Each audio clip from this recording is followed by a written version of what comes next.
नमस्कार, जय गुरु। मैं अमृता श्रीवास्तव। आज हम अध्ययन करेंगे पिछली कक्षा में पढ़ाए गए पाठ कच्चा चिट्ठा का प्रश्नोत्तर। ये हमारा हिंदी ऐच्छिक का पाठ है। चलिए अब हम प्रश्नोत्तर पर आते हैं। अब हम पहले प्रश्न पर आते हैं। प्रश्न 1 है, पसोआ की प्रसिद्धि का क्या कारण था और लेखक वहाँ क्यों जाना चाहता था?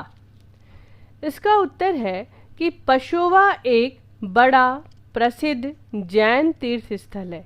यहाँ प्रतिवर्ष जैन धर्म को मानने वाले लोगों का एक बड़ा मेला लगता था। पसोआ के निकट के गुफा में कहा जाता है कि बुद्ध भगवान विश्राम करते थे। पसोआ के निकट सम्राट अशोक द्वारा बनाए गए स्तूप भी है, जिनमें महात्मा बुद्ध के बाल और नाखूनों के टुकड़े भी रखे हुए हैं। अब इसके साथ जो हमारा दूसरा प्रश्न है कि लेखक वहाँ क्यों जाना चाहते थे, तो जैसा हमने उनके साहित्यिक विशेषताओं में देखा कि उन्हें पुरातात्विक वस्तुओं का संग्रह करने का शौक था, तो लेखक वहाँ पुरातात्विक वस्तुओं का संग्रह करने के उद्देश्य से ही जाना चाहते थे। अब है प्रश्न 2, मैं कहीं जाता हूँ तो छूछे हाथ नहीं लौटता से क्या तात्पर्य है? लेखक कौशाम्बी लौटते हुए अपने साथ क्या क्या लाए? यहाँ प्रश्न में छूछे का अर्थ है खाली। इस प्रश्न का उत्तर है, लेखक को पुरातात्विक वस्तुओं का संग्रह करने का शौक था। वह जब पसोआ गए तो वहाँ से भी खाली हाथ नहीं लौटना चाहते थे।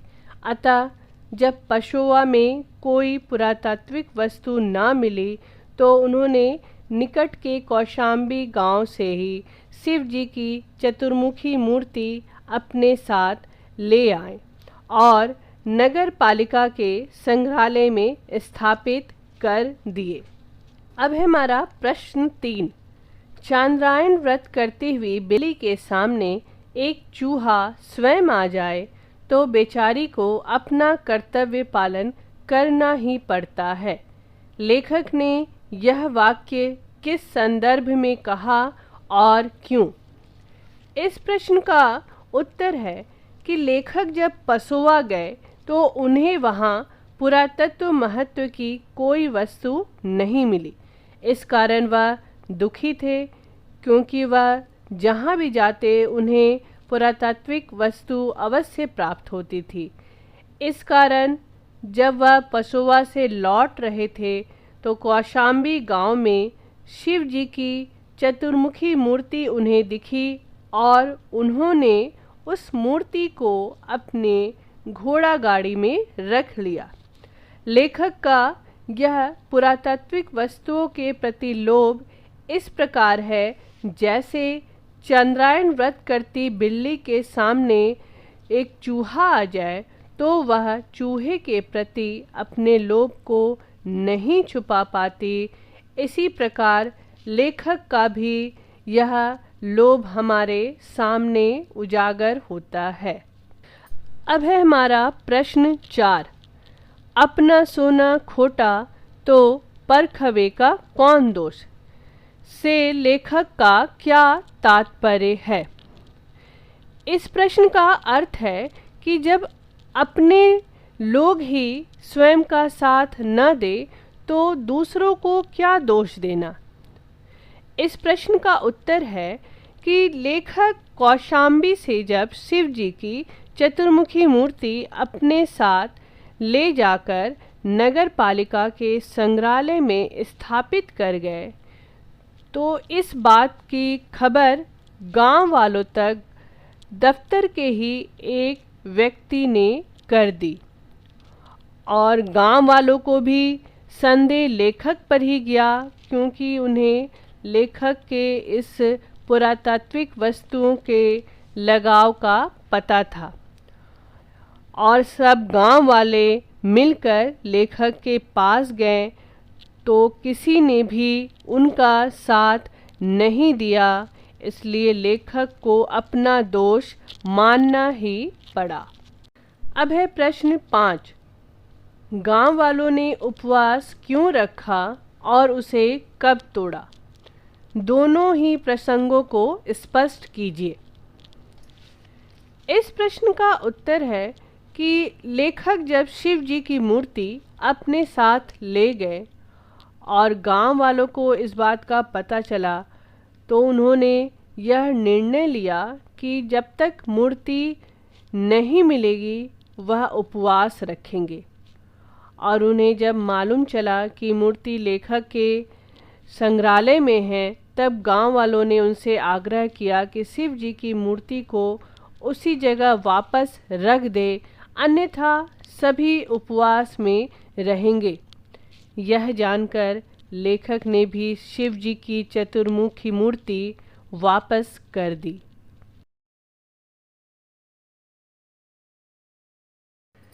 अब है हमारा प्रश्न 6। लेखक बुढ़िया से बोधिसत्व की 8 फुट लंबी सुंदर मूर्ति प्राप्त करने में कैसे सफल हुए? इस प्रश्न का उत्तर है कि लेखक ने बोधिसत्व की 8 फुट लंबी सुंदर मूर्ति जिस खेत में पाई थी उस खेत की मालकिन एक बूढ़ी औरत की वास्तविक जरूरत को पूरी कर दी। अर्थात उस मूर्ति की वजह से उस खेत की जुताई नहीं हुई थी और लेखक ने हर्जाने के तौर पर उस बूढ़ी औरत को 2 रुपए दिए और लेखक 2 रुपए देकर ही उस 8 फुट की सुंदर बोधिसत्व की मूर्ति प्राप्त करने में सफलता पाई। अब है प्रश्न 7। ईमान ऐसी कोई चीज़ मेरे पास है ही नहीं तो उसके डिगने का कोई सवाल ही नहीं उठता। यदि हो तो इतना बड़ा संग्रह बिना पैसा कौड़ी के हो ही नहीं सकता। इसके माध्यम से लेखक क्या कहना चाहते हैं? इस प्रश्न का अर्थ है, यहाँ लेखक ईमान का अर्थ धर्म से लगा रहे हैं।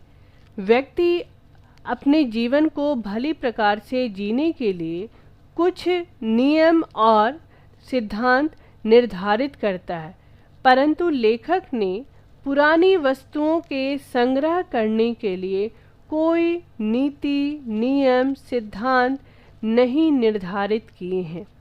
वह इच्छित वस्तुओं को हर प्रकार, चाहे वो उचित हो चाहे अनुचित हो, उस किसी भी ढंग से प्राप्त करके ही रहता है। इसलिए लेखक ने स्वयं को ईमान से रहित अर्थात बेईमान माना है। उसने बिना रुपया पैसा खर्च किए ही अनेक वस्तुओं का संग्रह किया है। इन वस्तुओं के संग्रह में वह बेईमानी भी बरतता रहा है। अब है प्रश्न नंबर 8। 2 रुपये में प्राप्त बोधिसत्व की मूर्ति पर 10,000 रुपये क्यों न्यौछावर किए जा रहे थे? इस प्रश्न का उत्तर है, जिस बोधिसत्व की मूर्ति को लेखक ने 2 रुपये देकर प्राप्त किए थे, उस मूर्ति के लिए एक फ्रांसीसी व्यापारी 10,000 रुपये दे रहा था। इसका कारण था कि यह जो बोधिसत्व की मूर्ति थी अब तक की सबसे प्राचीन मूर्ति थी। यह कुषाण काल के सम्राट कनिष्क के राज्यकाल में स्थापित हुई थी। अब है प्रश्न नंबर 9। भद्रमत शिलालेख की क्षतिपूर्ति कैसे हुई? स्पष्ट कीजिए।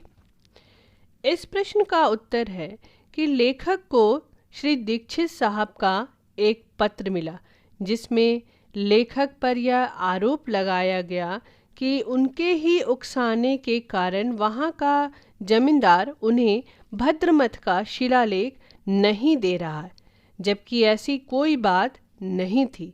लेखक ने भी कड़े शब्दों में इसका जवाब दिया कि वह जमींदार गुलजार मियाँ को वह 25 रुपया देकर भद्रमत का शिलालेख प्राप्त कर सकते हैं। जमींदार को 25 रुपये देकर शिलालेख दीक्षित साहब ने प्रयाग संग्रहालय में स्थापित कर दिया। अब लेखक भद्रमत के शिलालेख की क्षतिपूर्ति के लिए गुलजार मियाँ के घर पर ही अपना बसेरा कर लिया और वहाँ से पुरातत्व वस्तु प्राप्त कर भद्रमत के शिलालेख की क्षतिपूर्ति की। अब हम आते हैं अपने आखिरी प्रश्न नंबर 10 पर। लेखक अपने संग्रहालय के निर्माण में किन किन के प्रति अपना आभार प्रकट करता है और किसे अपने संग्रहालय का अभिभावक बनाकर निश्चिंत होता है? इस प्रश्न का उत्तर है कि लेखक अपने संग्रहालय के निर्माण में 4 व्यक्तियों के सहयोग पर अपना आभार प्रकट करता है। ये 4 व्यक्ति हैं राय बहादुर कामता प्रसाद कक्कड़, जो कि तत्कालीन चेयरमैन थे, हिज हाइनेस श्री महेंद्र सिंह जू, देवनागोद नरेश जी और उनके दीवान लाल भागवेंद्र सिंह। इसी के साथ लेखक ने अपने अर्दली जगदेव का भी आभार व्यक्त किया है, जिसने संग्रहालय के लिए अथक परिश्रम किया। अंत में लेखक संग्रहालय के संरक्षण के लिए डॉक्टर सतीश चंद्र काला को अभिभावक के रूप में नियुक्त कर निश्चिंत हो जाते हैं। ये था हमारा पाठ कच्चा चिट्ठा का प्रश्नोत्तर। धन्यवाद।